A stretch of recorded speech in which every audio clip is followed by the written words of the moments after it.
ตัวนั่นร้านทรายกูนั่งข้างๆนะร้านทรายกูนั่งข้างๆนะอย่าร้านซ้ายจ้ะเพราะนั้นเพิ่มมาสิไม่ได้ร้านไก่เพราะเฮ้ย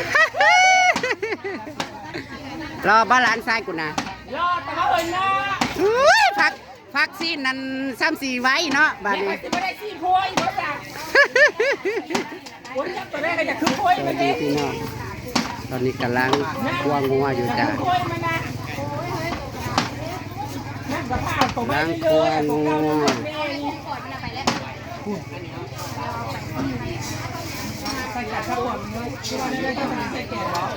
ยังอันเจ๊ใหญ่เนี่ยยังอยู่อันคุณผู้เจ๊ทำมัวยังอยู่เจ๊ทำมัวผู้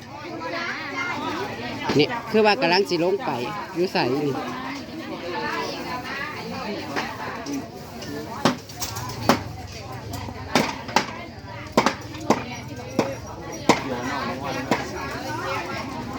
น้องงัวไปเสียมาพัดน้องต้มกี่ตัวยังงั้นมาที่ข่าวโอ้ยมาสิเห็นสีแหลงๆเลยนะพี่น้องเลยพี่เพื่อนใช่ว่าคือพักกันมากินแต่เที่ยงมันกับว่าเชิงว่ากินมันมิตรพีแต่น้องมาซอยเบียซอยงานนี่แหละจ้าเตรียมเครื่องเตรียมของล้างพงล้างผักทุกสิ่งทุกอย่างมันมีไม่เฉพาะบริเวณแขกได้ที่เราไป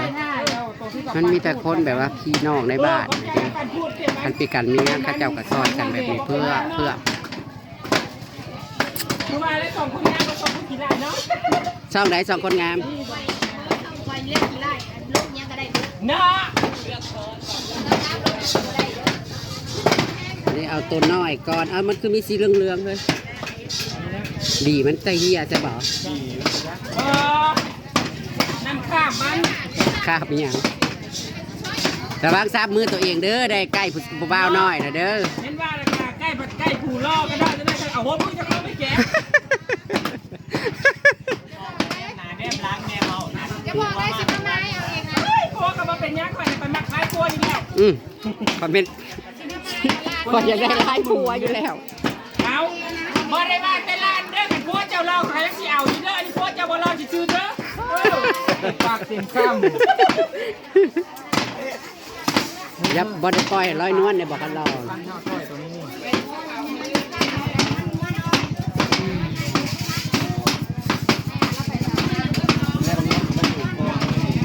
มันบอกว่ามันขาเข่าคิ้วนี่กะเฮาก็ย้อนแล้วมันเบยผักน้ำจิ้มปลาเป็นแล้วผักเนาะมันยังใหม่ๆเนาะเนื้อมันยังเต้นอยู่แขกคือบ่มีหนวดเฮ้ยแขกมาจากทางไหนเดี๋ยวมีนาบอกแขกนะแขกประเทศไหนฮะแต่ผู้เดียวแต่เดี๋ยวนี้สิมาให้นั่งจับกองไม่จะจับนะครับจับที่เฮ้ยด่าสวยๆนะเฮ้ยทางน่ะ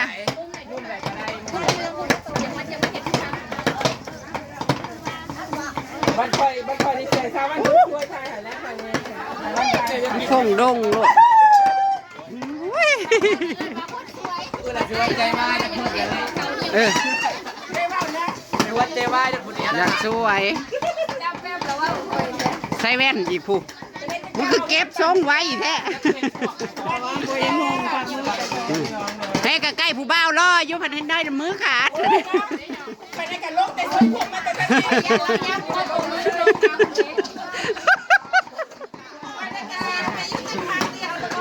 ีมือข้าวแต่ก็อยากช่วยแต่ก็พวกมันน้ำเด็กจะสิทธิ์แห้งเลยเด้อแว่นตกปกได้เลย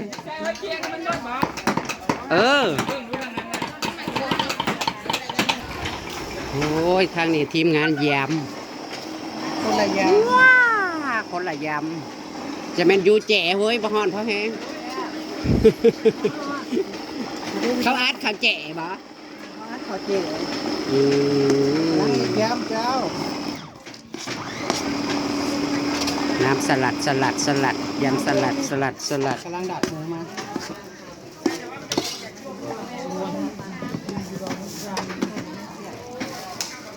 สุดตูนแซ่บบอกว่าเห็ดกระเพรา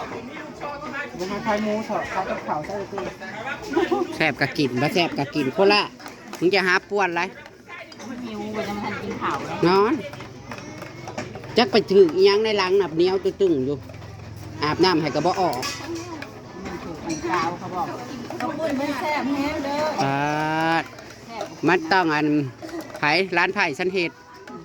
นักตุ้ม ยังอีกมือกอกมือ ยังอีกมือ มือนี้จักโล 30 30โลมือเบิดแล้วบอก น่าจะเบิดแล้ว นี่มัน2,000 โล เดี๋ยวมาตื่นยังไม่ได้กินเลยนี่ ซีมมาดีนะไม่ได้กิน ซีบ่ข่อยที่ไม่ได้กิน ฮัดกระซีมหรือจับหนึ่ง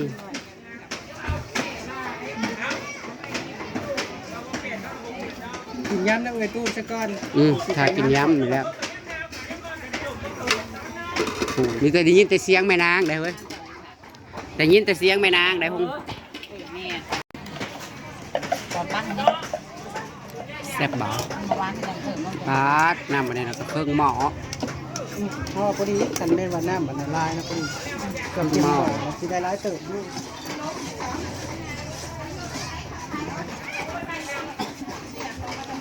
โอ้ยคนเลยอย่าเฝ้าตกเด้อตกกับพ่อยิ้มยิ้มพ่อตกเพราะมันเย็นเด้อ น้ำหมูนั่นมันก็ล้มบ่ได้อยู่ตัวต้วยเลย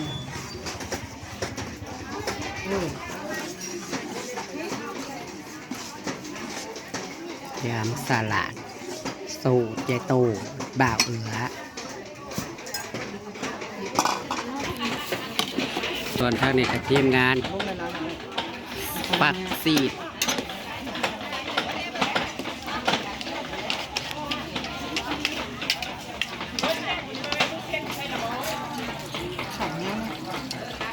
ฮะข้าวโพดจ้าข้าวโพดขอบคุณบ่าวดาวจะมากับใคร ข้าวโพดมาส่ง โอ้ขอบใจหลายๆพี่น้องเลยFC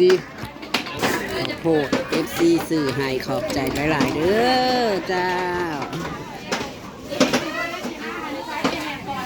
หัวกับเขาก็แล้วตัวหนึงยังอีกตัวหนึงพี่น้อง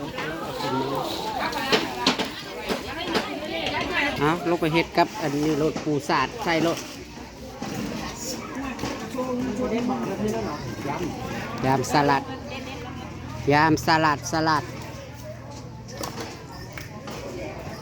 อันนี้ยำเฉพาะกินผู้ที่มาซอยเวียกซื้อได้พี่น้องบ่ได้ว่าคนโตรกคือตรังมืออื่นได้ยังมีอีกบ่มืออื่นยังมีอยู่พักหางยำบักลายอยู่นะพออันนี้จักถุงพักหันใส่นี่2 ถุงนะบ่พักแต่ถุง มันพวกเกี่ยวคือก็น้ำย้ำคุณ พัก บ่ มาแล้วกัน พักนะวันนี้มันท้ายน้ำย้ำคุณย้ำคุณเลยให้มันตึงนี้มาอย่างนี้นะหาทุ่งคนนะใครมันมาเพิ่นนะ โคละ นี่ โอ้ยอายประสาซีเด้อยากกินบักทุกอยากพันยากบักเขือเทศพี่บักดีโดก็มาเล่นอยู่พี่นั่งตัวหนึ่งคนน่ะกับอะไรอยู่ซื่อๆซ้ำกันกับบักโคลา นะมันบริยุทธ์ชื่อมันนี่เนี่ยมันแลนน่ะด้านนั้นย้ำแล้วด้วนละใส่เอาเบ้า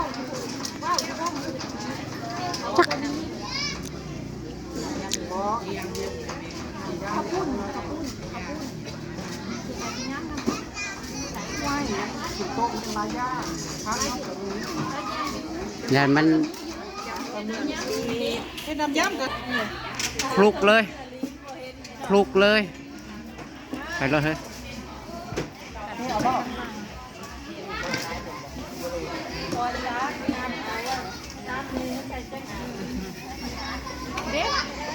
เอารถ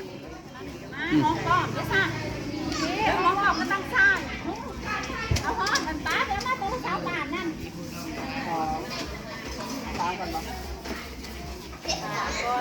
เดี๋ยวค่ำๆหรือว่าเพิ่นก็สิมาจัดอันนี้มองนี่อีกโอ้ย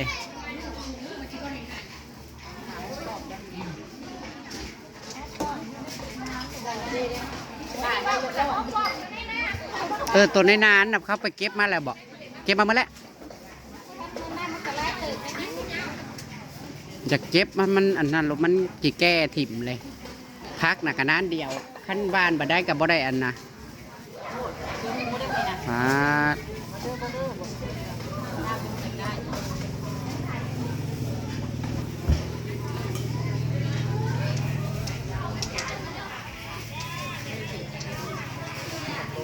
ซ้ำอยากน้อยบ่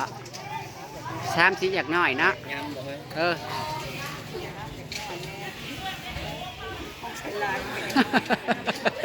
เมื่อยจะเสียงนางตุ๋ยนะแว่งๆอยู่เสียงคนเดียวเลยเป็นงานนะ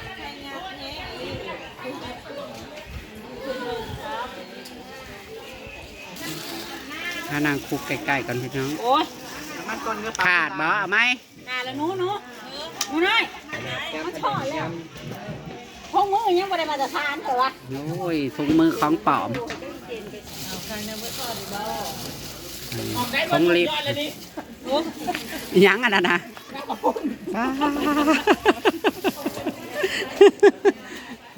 ไก่อยู่ดอกลูกยอดบ่ยอดง่ายดอกพื้นลูกเตาจะเราไปหน่อยเอาพื้นลูกเตามีแต่ต้นซ้ำโอ่งนี่ก็ยังบ่เห็นเป็นหยัง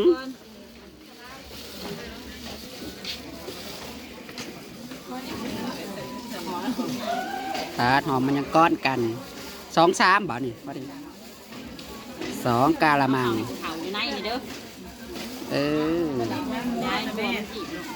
เตรียมจานมาโลด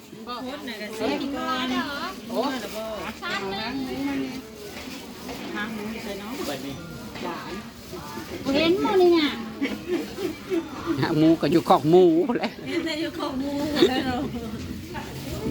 เมิดแล้วล่ะหมูน่ะคั่วเบิดแล้วเอาซิม2โตนะนี่สมินันนะซัมเบิงมือยิบรถจ้ายันมันจุกเลขาจอเลขาสอบเอาซิมหนังแล้วพอดีเนาะเนาะเพื่อใส่พักมันต้องเพื่อใส่พักสร้างแมงวันหัวเขียวดิสร้างแล้วขอบคุณมากเลยเด้อผมนี่ผมคิดยังในโต๊ะนอนยังจะโทษนะทำกินอะไรยังอยู่กระปุ่นตัวทำรับกินอะไรยังมาแล้วเขาจังไปเอาพะโล้นแป้งบอลงอีกวะมันน้อยหมดมาอีกในบ้านนี่คืออะไรเนี่ยมันจะมากันคือตัวมาพี่มูวัดมูพอมาใจมูทื่อหลวงมันอีกอย่าง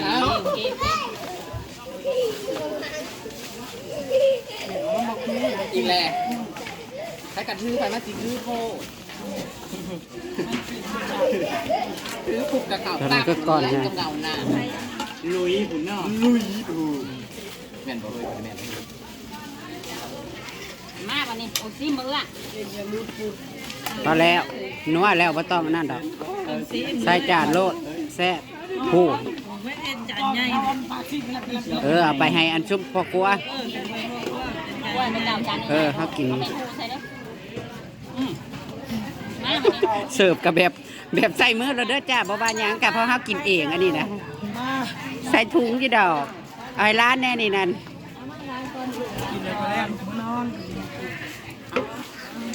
อันผู้เฒ่าทางไหนผู้เฒ่าทางไหนมา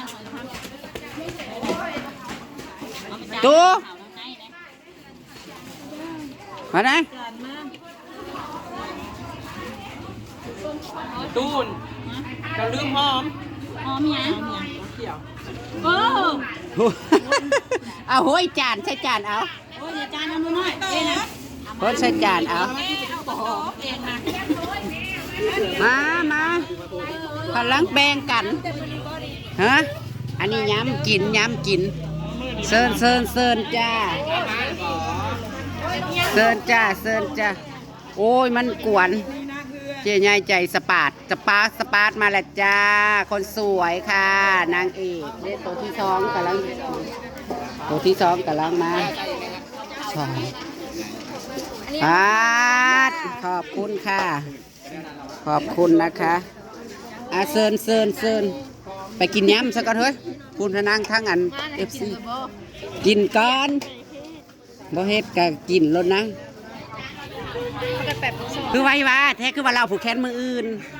คือไว้แท้มื้อนี้น่ะ แม่ค้าเธอจ้าแม่ค้าอยู่ตลาดฝากมาผูกแขนพี่น้อง แม่ค้าอยู่ไสแม่ค้าอยู่ตลาดสาธุเด้อสาธุขอบบุญขอบคุณหลายๆอยู่ดีมีแห้งให้ลำๆรวยๆเด้อแม่ค้าอยู่ตลาดได้เว้าดีๆดู แม่ค้าที่มันเป็นสตัดชุดนั่นล่ะ นั่นบ่ป้าคืนกำไรให้ลูกค้าบ่ใช้ไปเอามาแล้วย้ำนะกินใส่หมออีห้ำโอ้ยบ่มีถั่วบ่มีบวงจ้าตามสบายเนาะชุดลูกมันเลยแหละ ตัวที่สองกำลังมาพี่น้องไอเจียมมาลากับเจอันนี้ก็มากระมังที่สองมาเลยพี่น้องแล้วตามคลิปหน้ากันแล้วกันคลิปนี้เก็บภาพบรรยากาศสนิทกับผมขอบคุณพี่น้องเบิร์ดสุขคนเด้อคุณทีมงานเพื่อนๆมาช่วยกำลังกว้างว่าตัวที่2 บาท